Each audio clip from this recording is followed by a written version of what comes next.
All to rise. All to rise.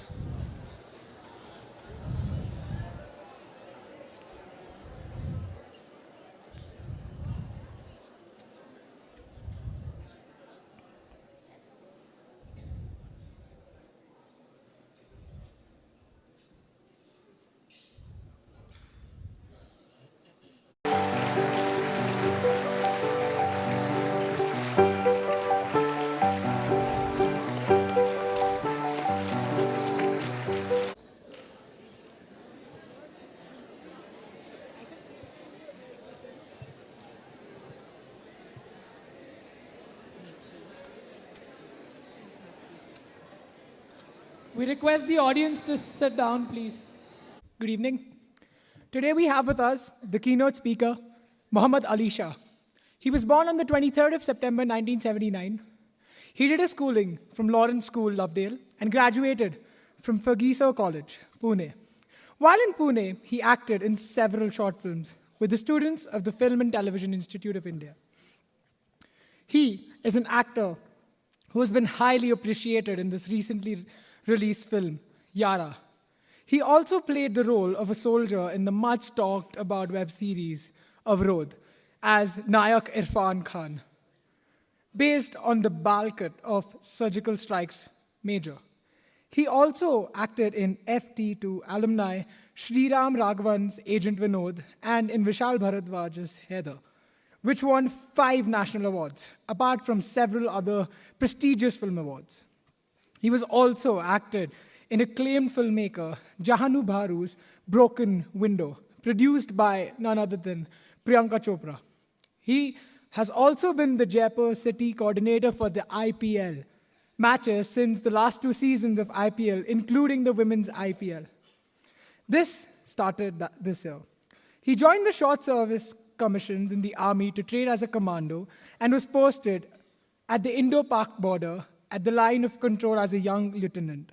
He was awarded a commendation card for his exceptional and meritorious service to the nation for being unmindful for his own personal safety and going beyond the call of duty while serving as the Assam Rifles in the Northeast.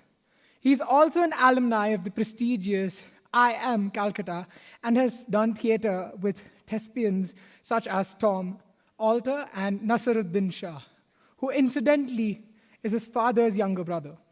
His father has served as the Deputy Chief of the Army Staff and also in the formal Vice Chancellor of the Aligarh Muslim University, and is currently the Pro-Chancellor of the prestigious USTM, and has been a member of the board of the Wellhams Boys School and IIM Lucknow. He has received various awards, including the coveted award of the Best Actor at the prestigious Delhi International Film Festival, Best Actor at Critics for Outstanding Performances. He was recently conferred with an honorary doctorate by the prestigious the International Internship University in recognition of his contributions towards society, especially during the pandemic. We are indeed delighted to have you, sir.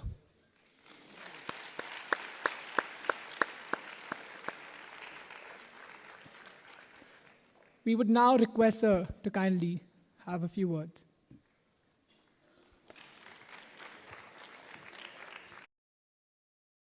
Thank you for this wonderful introduction. Jai Hind. It's an honor to be here. Honestly, I'm truly overwhelmed by the school, by the positive energy, by this auditorium. And firstly, let me take this opportunity to wish all the teachers a very, very happy Teachers' Day. It is your day. Sir, ma'am, teachers, you are the pillar of support behind every single child. I get reminded of my school days. You know, I was a child just like you all. I went to a boarding in Lawrence School, Lovedale, just as old as you perhaps. When I packed my bags and I said goodbye to my parents and I came, not knowing in store what is going to be in store for me. But let me tell you all, honestly, after every holidays, I used to look forward to coming back to school. And when the term used to end, I didn't want the term to end. I didn't want to go home for some reason. I love going home, not that. But because our teachers, just like your teachers over here, knew us better than our own mothers. And trust me, in our games time, our housemaster used to get into his games ring and play with us. He would teach us. He would be very strict with us. At the same time, he would pat our backs when we would do well. And today, when I saw your teachers shaking a leg with you all, wow, that is truly, I got reminded of my days, and that's truly the actual leadership. They were leading by example and boosting your morale. That I got reminded by my first day at Lawrence School, Lovedale. In fact, your president. And Jacob, sir, he is an illustrious alumni of our school. And he has a solid reputation. People remember him. And of course, Mrs. Jacob. And of course, ma'am, Jacob sir's mother, ma'am, thank you very much for founding this school, ma'am. It is really... So I get reminded of this letter which Abraham Lincoln wrote to his son's teacher. I wonder how many of you have read that letter? Yes? I am happy that you have. So my father had written a letter to my headmaster, and he wrote this letter. And along with that, he attached a letter which Abraham Lincoln wrote to his son's teacher. The day Abraham Lincoln's son was starting school. And here the wording is so touching. He wrote, Abraham Lincoln writes, "My son starts school today. It is all going to be strange and new to him for a while, and I wish you would treat him gently. It's an adventure that might take him across continents. All adventures that probably include wars, tragedy, and sorrow. So, dear teacher, will you please take him by his hand and teach him things he will have to know. Teaching him, but gently if you can. Teach him that for every enemy, there's a friend. He will have to know that all men are not just, all men are not true, but teach him also that for every scoundrel, there is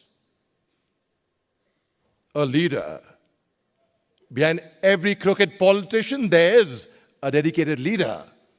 Teach him that 10 cents earned is of far more value than a dollar found. In school, teacher, it is far more honorable to fail than to cheat. Teach him how to laugh when he is sad. Teach him how to gracefully lose and to enjoy winning when he does win. Teach him the wonder of books, but also give him quiet time to ponder about the extreme mysteries of birds in the sky, bees in the sun, and flowers on a green hill. Teach him to have faith in his own ideas, even if everyone tells him they're wrong. Try to give my son the strength not to follow the crowd when everyone else is doing it. Teach him to have the courage to be impatient. Let him have the courage to be brave, because only then will he always have sublime faith in mankind, in God. This is the order, teacher, but see what best you can do. He is such a nice little boy, and he is my son. These were the words written by the 16th President of America. Thank you very much. Thank you. And when I was in school, I learned this poem. Let me see if I can remember it even till now, but I'm sure I would not be half as good what the students over here were, but let me attempt it, okay? But don't laugh if I forget my lines, because the way I forgot my lines in school, when I was in class, I was not even a teenager at that time. I forgot my lines in the large hall, sir. I forgot my lines on large hall, and I saw everyone laughing at me. So it was this poem by Rudyard Kipling, my favorite poem, which has been my Bible of my life as well. A poem called If. You said it, sir. If you can keep your head when all about you are losing theirs and blaming it on you. If you can trust yourself when all men doubt you, but make allowance for the doubting too. If you can dream and not make dreams your master. If you can think but not make thoughts your aim. If you can meet with triumph and disaster and treat those two impostors just the same. Or bear to hear the truth you've spoken, twisted by knaves to make a trap for fools. Or watch the things you gave your life to broken.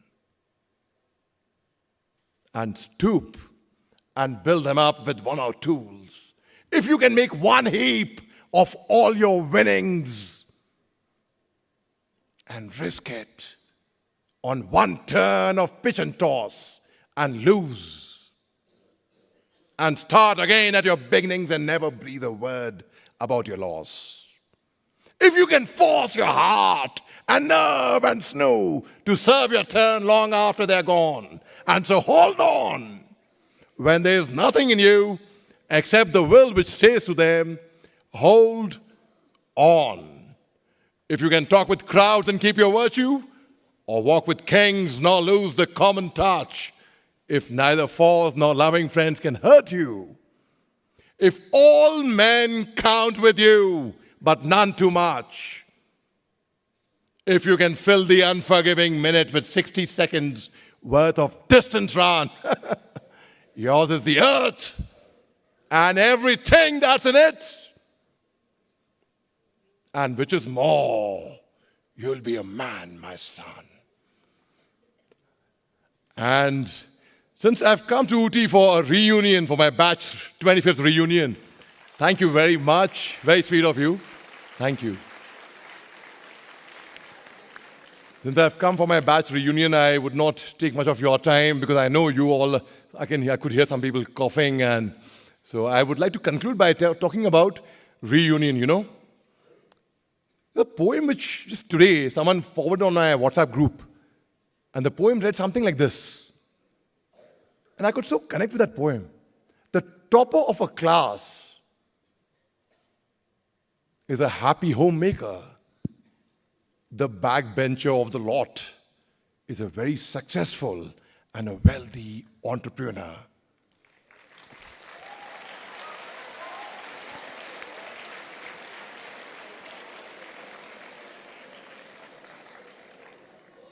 The flamboyant fashionista became a dreaded lawyer. And the often ignored Joe became a well-known writer. Very interesting. And the one who failed in the maths paper is a very well-known fashion designer.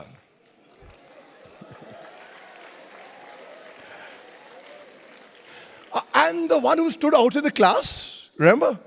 Often outside the class, the outstanding boy of the class is a respected army officer.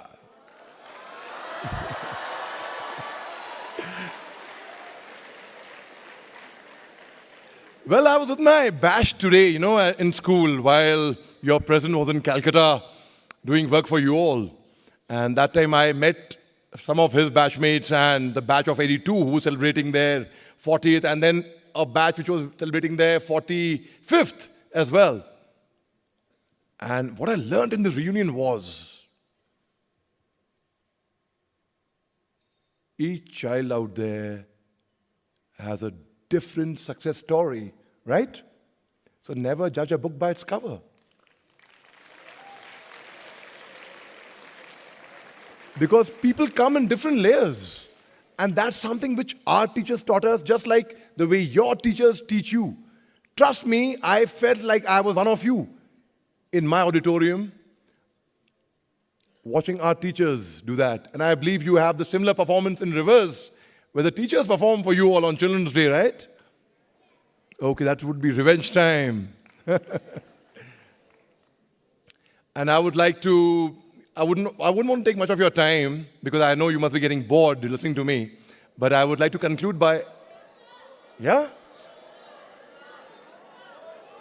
Yeah, okay, fine. I'm very happy to speak to you all then. Fine. Well, okay, then let me tell you a story then.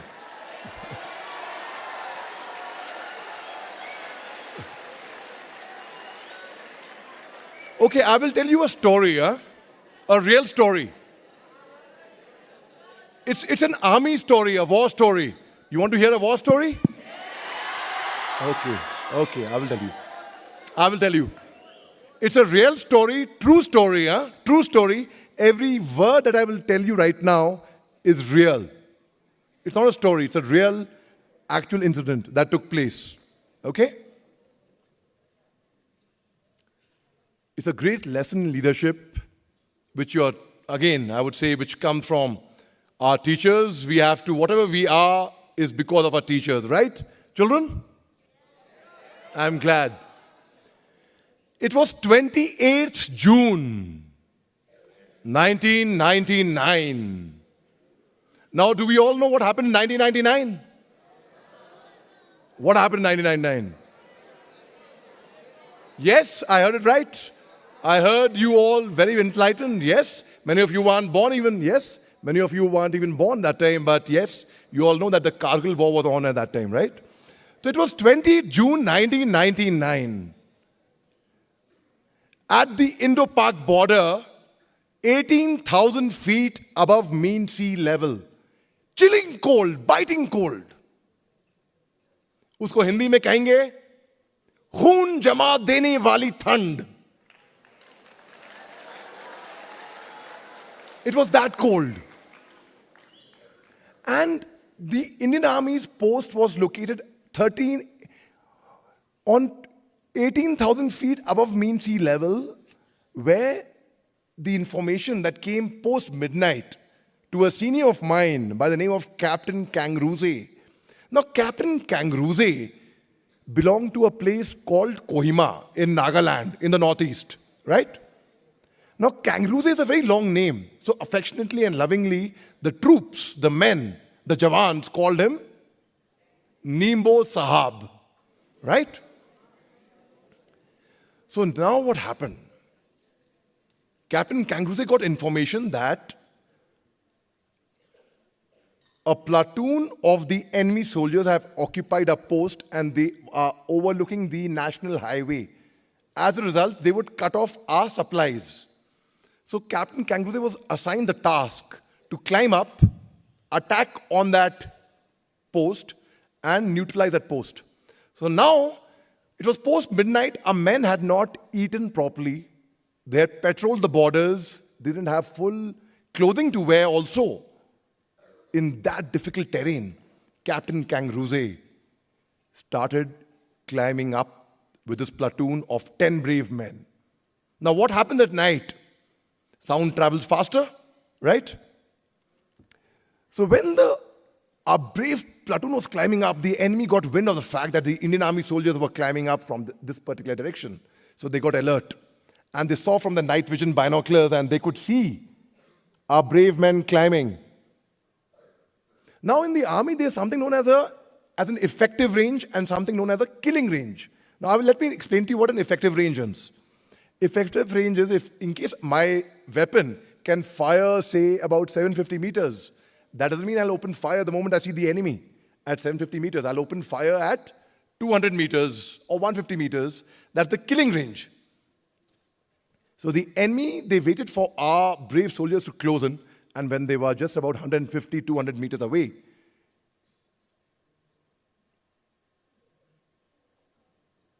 the enemy opened fire indiscriminately in all directions from where our brave soldiers were climbing.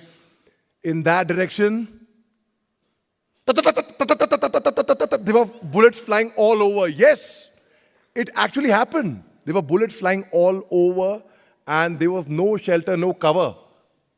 Captain Kangruze, who was leading from the front, he continued the climb, he continued motivating his men. And then you know what happened? Captain Kangruze got shot in his abdomen. 3 bullets came and pierced him in his stomach. He turned around and he told his men, I have been shot, but don't worry about my safety. We have to achieve the goal. Come on, keep climbing up. So the men kept climbing up. When the bleeding started happening profusely, Captain Kangruze, Nimbo Saab, took out his army belt, tightened it even tight, So with the blood which was oozing out, it doesn't ooze out that badly, right? So now when he was climbing up, he was the first one from the entire platoon to climb up, and he came face to face with the enemy soldiers. But very important thing was, when his legs were slipping from that ice peak, he took off his boots in that cold, and he climbed up despite being shot, so that he doesn't slip. And he came face to face with the enemy soldier. There was only a 1 meter difference and 1 meter distance between Captain Kangarooze and the enemy soldier. Captain Kangarooze and the enemy soldier, Captain Kangarooze and the enemy soldier, Captain Kangarooze and the enemy soldier. Now, Captain Kangarooze had climbed up with an RL. RL is a rocket launcher. You've seen the movie Border. Sain Deol was carrying a RL in that single-handedly, right? That's all rubbish. You carry an RL with 2 people. It's very heavy to carry. So Captain Kangarooze was between the enemy soldiers. He took off his, kukri. Kukri is like a da. It's like a knife. It's like a weapon, which people from Northeast carry especially. So he took off his knife and he neutralized the enemy on the spot, then and there. Then he took off his rocket launcher, took aim, and he fired upon the enemy bunker. Tar! Tar! He fired both the bunkers, and then he crawled up towards the enemy bunker. Just then, when the enemy had begun to start vacating the post and running away, the enemy was firing with the weapon behind like this. Because if they run, then they will get killed, right? So they were firing like this. Just then, a burst fire came and hit Captain Kangarooze on his chest. Captain Kangarooze already had 3 bullets in his stomach. He wasn't wearing boots. A burst fire in his chest, who fell from the cliff. Our brave men went down to see how their brave platoon commander would be. They couldn't find him anywhere in the dark. Then they found Captain Kangarooze's body lying there in a pool of blood. His spinal cord was broken. His arms were twisted. Legs had almost come apart. But yet, my dear friends, he had not died. Yes. I will tell you why he didn't die. He didn't die because he had become a martyr, and martyrs never die. They become legends and live in our hearts and minds forever. Yes.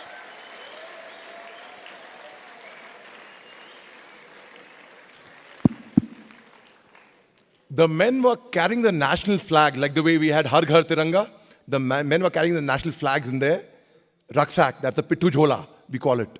And so they took out the national flag. They raped the body of the brave platoon commander, national flag, climbed up the peak once again. They placed the national flag there, put the body of their brave platoon commander next to the national flag, saluted that, and our brave men, our robust soldiers, our battle-hardy soldiers, cried. They wept like little babies. They cried not because they had won a peak or a battle or a mountain. No. They cried because they had lost their brave platoon commander, who they very affectionately and lovingly called as Nemo Saab. And then they all shouted in unison, together. It so happens, no, you say something, you think of something, and the other person says the same thing at the same time. It's happened to you, right? So the men cried and they said, this victory is yours, Nemo Saab. This hill is yours. From today onwards, this hill will be known as Nemo Hill. If ever any of you or your parents or anyone, you know, your friends go to Kargil to see where the Indian Army fought bravely for your tomorrow, you will find a very prominent feature in Kargil known as Nemo Hill. Now, this is the true story of Nemo Hill. But the story does not end over here. When Captain Nemo's or Captain Kangaroo's body was brought back from Kargil to Kohima, now Nagaland has a very subdivided society. You know, there are different tribes in Nagaland. There is Ao, Angami, Chang, Chakadang, Semma, Lota, Mao. There are different tribes. And these tribes are not very united with each other. At least they weren't at that time. So the entire Nagaland got united. They joined hands together. And they held hands. They greeted and honored Captain Kangaroos' body from Dimapur Airport to Kohima World War Cemetery. Very close to the World War Cemetery is the cemetery where they buried Captain Kangaroos. And they all shouted, Captain Kangaroos hai, amar rahe, amar rahe. Captain Kangaroos hai, amar rahe, amar rahe. Captain Kangaroos hai, amar rahe, amar rahe. And where he was buried, in golden words on a tombstone is written over there, when you go home, tell them of us and say, for your tomorrow, we gave our today. Thank you. This is a real story, and I didn't want to prolong it because I know you're getting late. I don't want to delay you all. But I would like to conclude, since I was talking about Kargil, about a senior of mine again from the army who wrote a letter home. And while writing this letter, he went for his final assault to the enemy. And what did he write in the letter? His name is Captain Vijayan Thapad, who was awarded a Veer Chakra for gallantry. He wrote, my loving Papa, Mummy, Granny, and Bertie. By the time this letter reaches you all, I would be observing you all from the skies, enjoying the hospitality of Apsaras. I have no regrets. In fact, if I were to be born again as a human, I would choose to join the army and serve my nation. Whichever organ needs to be taken should be taken and donated. Please donate some money to the orphanage and continue giving rupees 50 to Ruxana every month. Papa, you must be proud. Mama, so must you. And please go and meet Yogi Baba. I hope a picture of mine is kept in the Alpha Company Mandir next to Karni Mata. I hope the sacrifice of these brave men is remembered and inspires generations to come. Mama ji, please forgive me for anything wrong that I may have done. Anyhow, it's about time I go and join my clan of Dirty Dozen. My assault party has 12 chaps. Live life king size, yours, Robin, Jai Hind.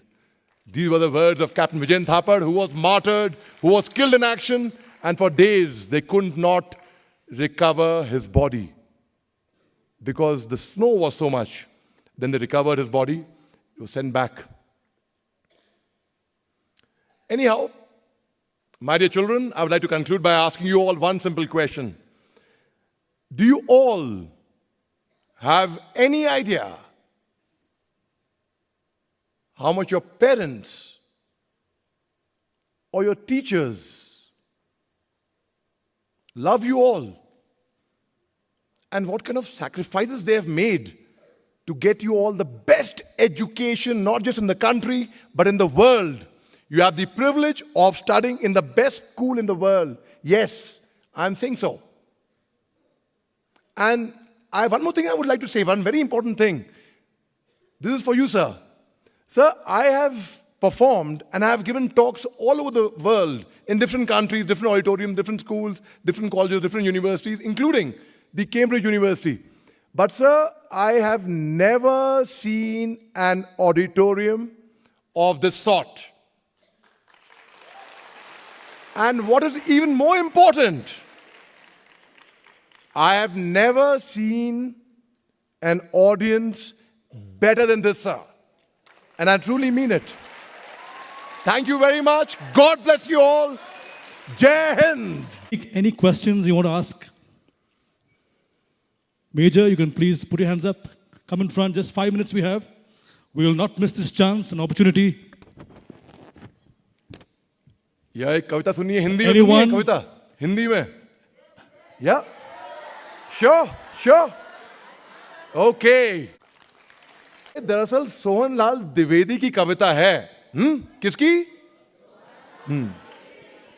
जो कि बड़ी मशहूर हो गई थी social media में, इसलिए क्योंकि अमिताभ बच्चन साहब ने ये कविता कौन बनेगा करोड़पति के शो पे कही थी. So people are thinking it's probably Harivansh Bachchan Rai Saab's poem, but then Amitabh Bachchan Saab clarified, he even tweeted it, and he mentioned it's actually Sohanlal Dwivedi's poem. He writes,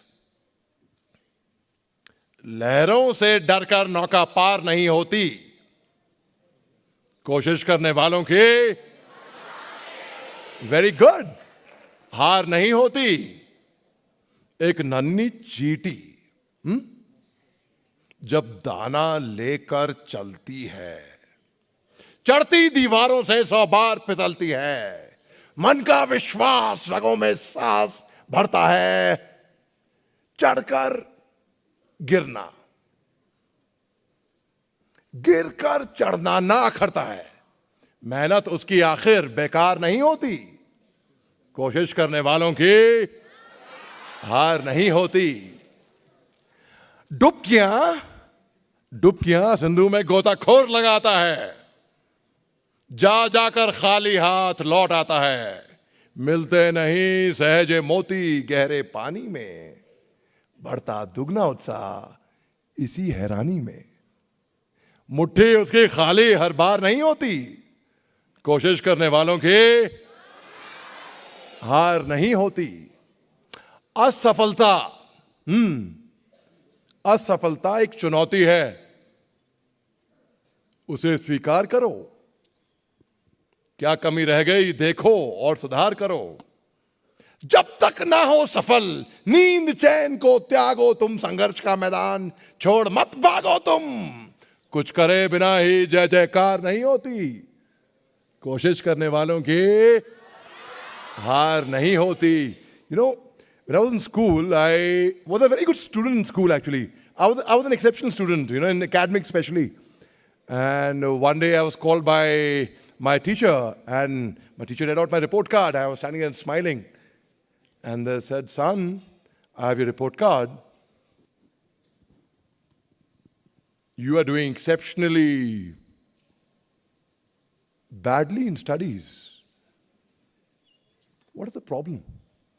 I said, ma'am, last term break, my father advised me, son, do well in school, make us proud, but most importantly, always keep your performance consistent. That's why I was consistently failing. Anyhow, thank you very much and do well. God bless you all. Any questions? Thank you. Anyone? Put your hand up and come down here and ask a love question. to speak. I'm a stage man basically. So, it's very difficult to get me off on stage. People have a stage fright, right? People have a stage fright. No. I itch, yeah. मेरा number कब आएगा यार? When will I go on stage, man? And it's very difficult to pull me off. So let me caution you before you start asking questions. Sir, sure, please. This midterm break, I went to a museum of military was training. I saw a lot of photos and their brave stories and how they gave their lives for our nation. And now the Madras, that's an elephant symbol. It's been followed as a badge. A sword, a shield, and an elephant. You're right. You're absolutely right.